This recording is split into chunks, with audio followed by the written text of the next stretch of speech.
Hello and welcome to another edition of Sweet Tea in a Movie. This week, Alpha and Omega in 3D. Our locks in the way we feel. Our time is moving backwards still. You and me with our souls on high. It's just you and me tonight. Sweet Tea in 3D! Why, yes, I am going to wear these glasses for the entire review. How'd you know? So today, I went and saw the movie Alpha and Omega in 3D at a local place that was not the regular place I go to. So I only paid $2 for it. Woot. This movie is a animated film that, quite honestly, was probably just made to cash in on the 3D craze.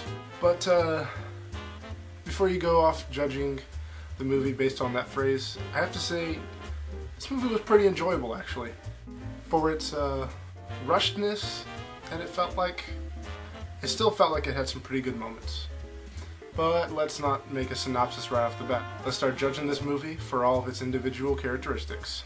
First off, the voice acting. Now, we had a lot of really good people in the cast this time for this movie.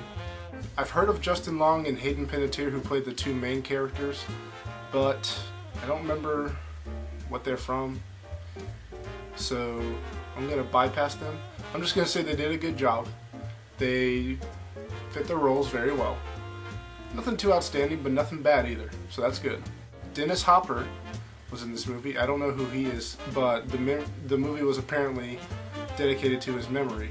So I feel like some people are going to jab me at this, but I feel like this was a fairly good movie to dedicate to him. It was a pretty feel-good movie. For the most part, voice acting was pretty good. It was fairly spot on, you know, nothing majorly weird. There was a couple of times where it seemed like they were trying a little too hard, but you know, it's a kid's movie. You can let that slide. So yeah, voice acting, pretty good, pretty darn good. Settings. Settings look absolutely lovely in this movie. I'm telling you that. And in 3D, once they got the freaking film reel to work right, yes, the workers at the theater were messing up. Nothing ruins a movie experience more than the workers messing up the movie. But I digress. The settings looked absolutely great, especially in 3D. Just the amount of detail that went into even the grass looked great. The mountains and the landscapes looked very nice and looked just like what you would expect a national park to look like, whether it was in Canada where the film started in, or whether it was in Idaho where the film later progressed to, and then it went back to Canada. So all you Canadians out there, you might want to check this out, see if it's anything similar to what you have. Next off, we have the story. Now, the story felt rushed. Like I said earlier, it seemed like this movie was put out really to cash in on the 3D craze, especially since most of the time when I saw commercials for this movie on TV, it was highly promoting the 3D version of it. It would always say available in 3D and regular D. I think it was that anyway. So obviously they wanted you to go pay to see this in 3D, which I did for a very discounted price. But the story felt very rushed.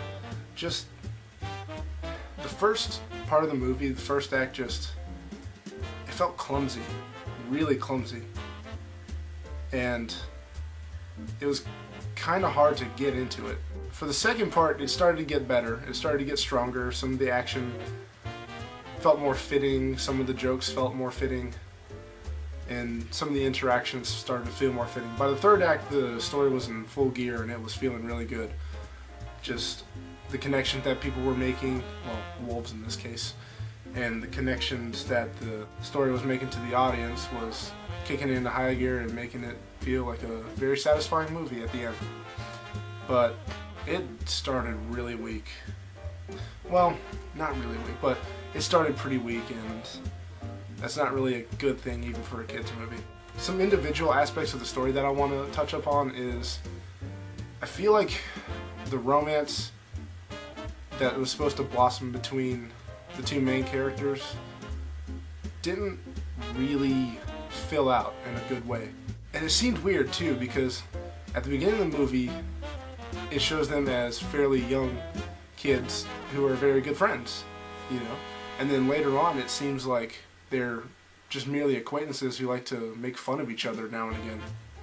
And then later on, through a series of events which, as the second act goes on, start to become a little bit more fulfilling, they start to fall for each other.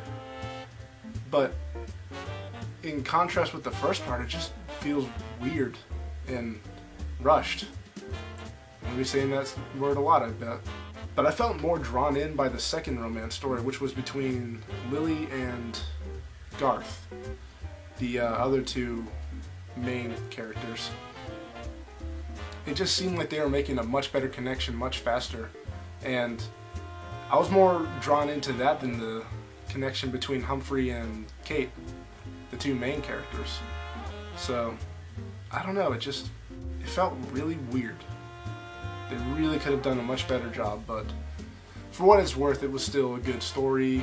It was still a good, enjoyable movie to watch. The music is something I want to touch up on because, simply put, it's your basic cookie-cutter kids film orchestrated music. There's high points, there's low points, there's loudness, there's quietness. You know, nothing special, except for the almost out of place at the beginning howling music parts. It was kind of weird at the beginning though. But even then, once it started to get into it and let the audience know what exactly was going on with the whole howling thing, it was actually pretty cool. I liked it because it was simply, there wasn't any singing, which I was afraid of. When I first heard the music and I started hearing them howling, which was basically them going ooh, stuff like that, I was afraid they were going to start singing, and I was like, really? A musical? I don't know if that's going to work. But all they did was just stick with oohing, which, you know, translates into howling, kind of, for them. And it sounded really good, especially near the end of the second act and the beginning of the third act. It kind of, I would say that part kind of connects both of those parts. It sounded really good, and I liked it a lot. Just the simpleness of having music and having the soloists and vocalists just going, oh, oh, oh, oh, oh. So yeah, music was, for the most part, really good. It was cookie cutter, but the solo parts were really good. The animation is next, and that looks great. Definitely made for 3D, and it actually looked really good in 3D. Everything was nice and smooth, and it seemed like everything was thought out very well. All the actions and all the choreography and everything. And you know, there was a little bit of goofiness in there, but as I said before, it's a kids movie. So animation was good. I guess there's not really anything else to mention, so I guess I'll go ahead and give a synopsis of this movie and my final verdict on it. Basically, this movie is about two main characters named Kate and Humphrey. Kate being an alpha wolf in a wolf pack, and Humphrey being an omega wolf in a wolf pack, which apparently means that the alphas are the hunters and the omegas are the comic relief. These two characters, who apparently are friends at the beginning, don't see each other for a long time, and for some reason the friendship seems to fade, even though that's not even remotely hinted at. So they become acquaintances, which is my interpretation of it, and through a series of one event, really, they get, well, not really kidnapped, captured by some hunters who work for a national park in Idaho. Take them there. They have a journey to get back to Canada, and of course, through a series of events, things go wrong, and they have to help each other, and then their feelings grow for each other, and blah blah blah. Cookie cutter stuff. But hey, it's a kids movie!